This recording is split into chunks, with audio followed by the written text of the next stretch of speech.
Hello నమస్తే, welcome to jasmines రసోయి. ఈరోజు మనం మష్రూమ్ మసాలా నేర్చుకుందామండి. మష్రూమ్ మసాలా చపాతీతో అయితే చాలా బాగుంటుంది. దానికి కావాల్సిన ఐటమ్స్: మష్రూమ్, ఆనియన్స్, పచ్చిమిర్చి, అల్లం వెల్లుల్లి పేస్ట్, కావాలంటే పచ్చిమిర్చి కూడా వేసుకోవచ్చు,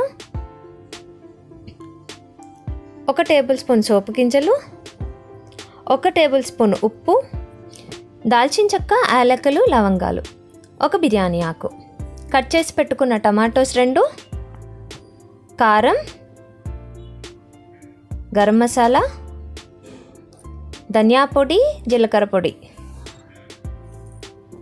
కట్ చేసి పెట్టుకున్న కొత్తిమీర. ఇప్పుడు ఒక పాన్లో ఆయిల్ వేసుకుని, ఆయిల్ బాగా మరిగిన తర్వాత యాలకులు, దాల్చిన చెక్క, లవంగం వేసుకొని బిర్యానీ ఆకు కూడా వేసి అవి కొంచెం ఫ్రై అయిన తర్వాత సోంపు గింజలు వేసుకోవాలి. వాటిలో కట్ చేసి పెట్టుకున్న ఆనియన్స్ వేసి బాగా ఫ్రై చేసి పెట్టుకోవాలి.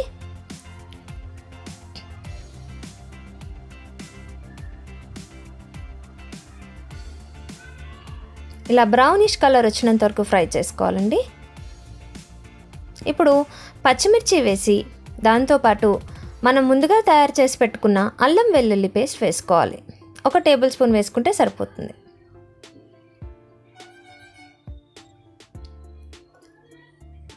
అల్లం వెల్లుల్లి పేస్ట్ యొక్క పచ్చి వాసన పోయే వరకు ఉండి తర్వాత కట్ చేసి పెట్టుకున్న టమాటోస్ వేసుకోవాలి.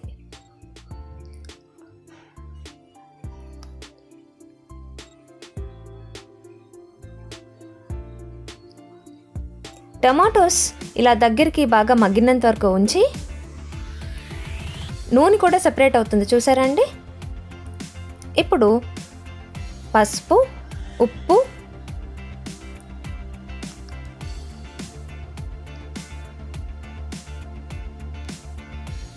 కారం 2 టేబుల్ స్పూన్స్ వేసుకున్నానండి. మీకు కావాలంటే ఎంత కారం మీకు తగినంత కారం వేసుకోవచ్చు. దీంట్లో ధనియా పొడి, జీలకర్ర పొడి, దీన్ని బాగా కలుపుకుని ఇది కొంచెం బాగా ఫ్రై అయిన తర్వాత మనం ముందుగా కట్ చేసి పెట్టుకున్నాం కదా మష్రూమ్స్, వాటిని యాడ్ చేసుకుందాం.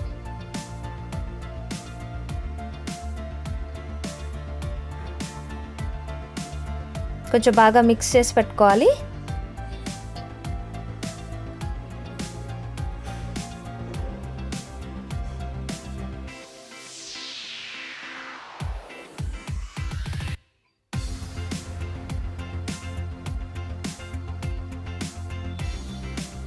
మూత పెట్టుకొని ఒక 5 మినిట్స్ వరకు అవ్వనివ్వాలి.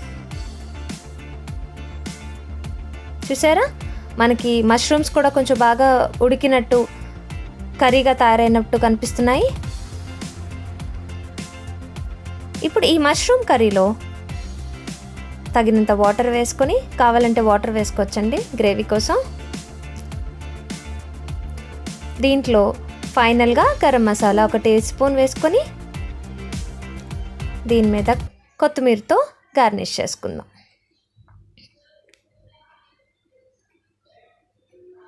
ఇలా కొంచెం ఫ్రై అయిన తర్వాత దాన్ని ఒక బౌల్లోకి తీసుకొని చపాతీతో వేడివేడిగా తింటే చాలా బాగుంటుందండి.